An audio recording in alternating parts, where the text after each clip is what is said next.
Hi, Commander Dave Wallace here again. I want to talk today a little bit about delegation. And we'll start off with why it's important. And we'll talk also about why a lot of people don't like to delegate, why sometimes it gets a bad stigma, or we just don't like doing it. And then finally, we'll wrap up with a little bit about how to delegate. So this hopefully won't be too long.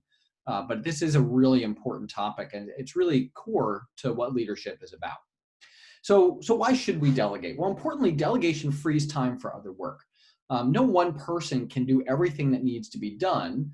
And so when we delegate, it allows us, especially when we delegate tasks that are not about our core work, to people for whom it is their core work, that allows us to focus on our core instead of on peripheral tasks. And so it lets us to really scan, to plan, to do the things like taking care of our people, to do the things like monitoring and making sure that things are going in the right direction, to be strategic, to look around, to build networks. These are all really important parts of our job, and we can't do it all. So we need to delegate some of our work in order to do more. And in particular, if you've ever heard the story about the rocks in the jar, right? So a teacher comes to the front of the room, fills a jar with big rocks, right? Says, "Is this full?" And some students say yes, some students say no, and then takes some small rocks and fills it in. And then is in up to the top, so no more small rocks will fit in. It's like, is it full? Like, well, some yes, some no. And then comes in with sand and fills in all those little holes with sand. And now says, is it full?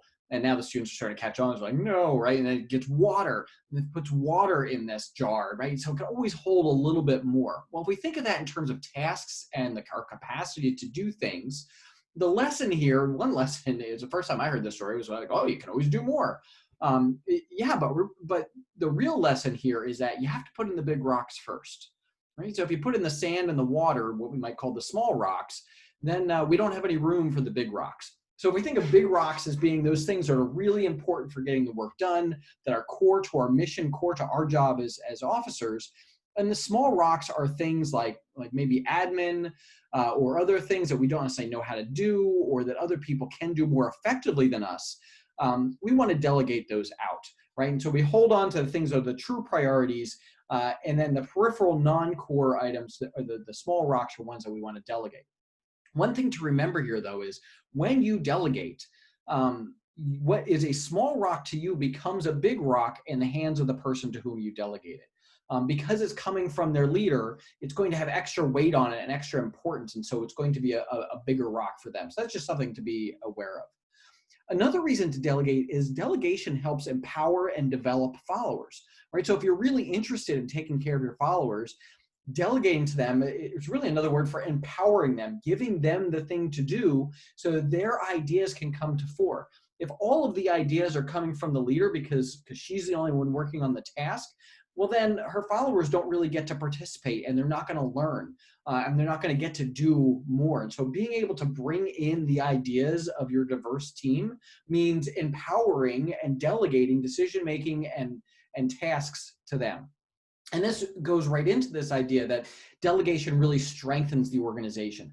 As more people are delegated to, as more people have an input and have more, are more able to bring their points of view and their ideas into the organization because they've been empowered in this way, the organization is just going to be better. So it's really important that we learn how to delegate. Now, I say all that, and I don't think any of that's new to most people. But then the question is, well, why don't we delegate? So a couple things. Number one, delegation takes too much time. It does take time, right? So you could just do it yourself. But there's time you have to find the person, you have to delegate to them, you might have to train them, you have to follow up with them. There's all kinds of things going on there. So delegation can take time. Another issue, sometimes it's risky, right? It's I want to be able to do it myself because I'll have control over it, and I'll know it gets done right. When I delegate it to somebody, they may have different ideas than I do. Oh, that's a little scary thing. Or they might not do it as well as maybe I would have, and that's a scary thing. And look, I'll admit, sometimes that's true, and sometimes that's okay, right? Just because somebody doesn't have the perfect way that you would do it doesn't mean that their way isn't valid or valuable, and that the act of delegation to them is still very valuable, even if it's not perfect in the end. The other thing, so again, this gets into maybe the job won't be done well. maybe I really want to do this thing, right? Something I like to do. And so I don't want to delegate it. And the last one I'll talk about, and this is, I think, a real big one that I hear a lot, is people feel guilty when they delegate. Like, oh, if I'm everybody's busy, it's not just me. So if I delegate this out, really, I'm just offloading my work. And look, if that's all you're doing, well, yeah, you should feel guilty.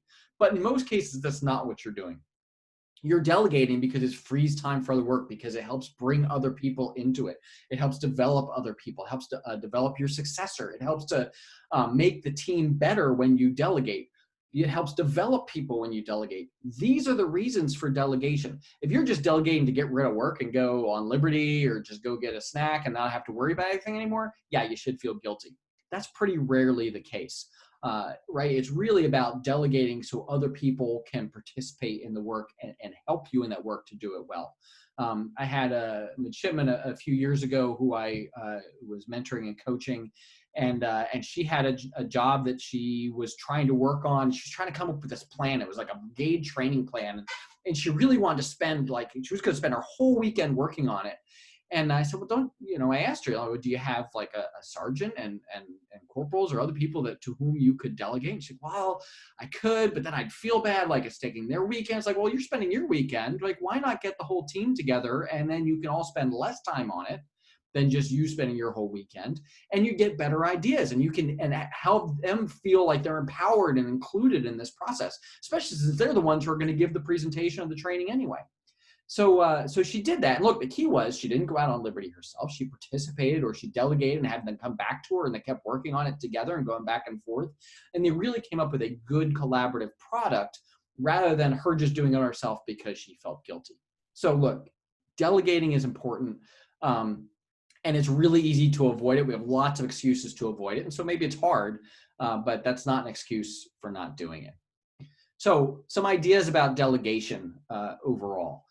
Number one, the first step in delegation is deciding what needs to be delegated, right? I talked about that a little bit. There's some other videos you're going to see about how to do that. But the first step is deciding what needs to be delegated. But then the obvious next step is decide to whom to delegate it. And there might be 4 processes, 4 questions you might want to ask here.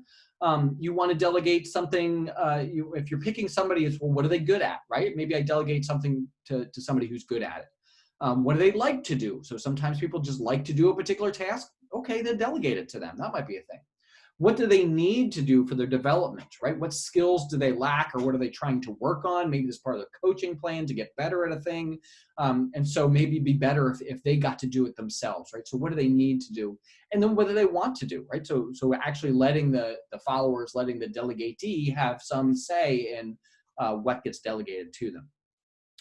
Once you've decided what to delegate and to whom to delegate, it's really important that you make assignments very clear and very specific, right? And this goes back to the stuff we talked about in motivation, and we talked about in goals. This is a recurring theme. Clarity of expectations is a really important part of leadership. Setting goals, doing some training if it's needed, or pointing people in the right direction, or if you don't know how to do it either, learning together or finding resources together, doing some coaching along those lines. We'll talk about that in the future. Make sure you assign an objective, not a procedure. Assigning an objective is not micromanagement. Assigning a procedure can be. But along with that objective is you can be very specific about the work product. That's not being a micromanager, being specific about the work product. What is a micromanager is when you tell them exactly how to create that work product. So be specific and be clear about your expectations and when they need to be done. The next step is to allow autonomy, right? This is a really important part of motivating people, is allow them to have some autonomy, but at the same time, monitor performance. It's not micromanage to ask somebody for status updates and to ask how things are going and to find those things out. That's actually an essential part of performance management. It's an essential part of your job is to monitor progress towards task completion, towards goal accomplishment. That doesn't mean you get people right in people's way about exactly how to do it step by step. So you allow the autonomy, but you do insist on reports back. Along with this clarity of expectations comes a deadline, specifics about quality, and how it's going to get reported back to you. Sometimes you'll hear a task isn't really done, and a delegated task isn't done until the report comes back. because otherwise, how do you know it ever got done? You need to get that back. And sometimes just the email that says, yes, I did this thing, right? So maybe you don't need to see the product, but you get that response back that this thing actually occurred. And then finally, and I think this goes without saying, but I'm going to say it anyway. Give credit, not blame, right? So definitely, when you have delegated a task and then you are given credit for that thing being done and done well, make sure you give credit up the chain of command. Oh, thanks, boss. I really appreciate it. You should know that Midshipman Smith really did the bulk of the work here, and I just maybe a little guidance, and actually she did a better job than I would have done. So really the credit goes to her. At the same time, you're accountable for the final product that you delegate. So what you cannot do is say, well, boss, Midshipman Smith did this, so I know you're disappointed with it. I would have done a better job, but I tried to delegate it, and man, she screwed it all up. Right? You can't do that. You can't delegate accountability, and so you cannot give blame when your boss doesn't like the work product. But you can give credit, and you should give credit. So a little bit there about delegation. There's some videos to watch for some different ideas about that. It's pretty straightforward. That's why I don't get too deep into it. But it's important that you learn how to do it and that you practice it on a regular basis.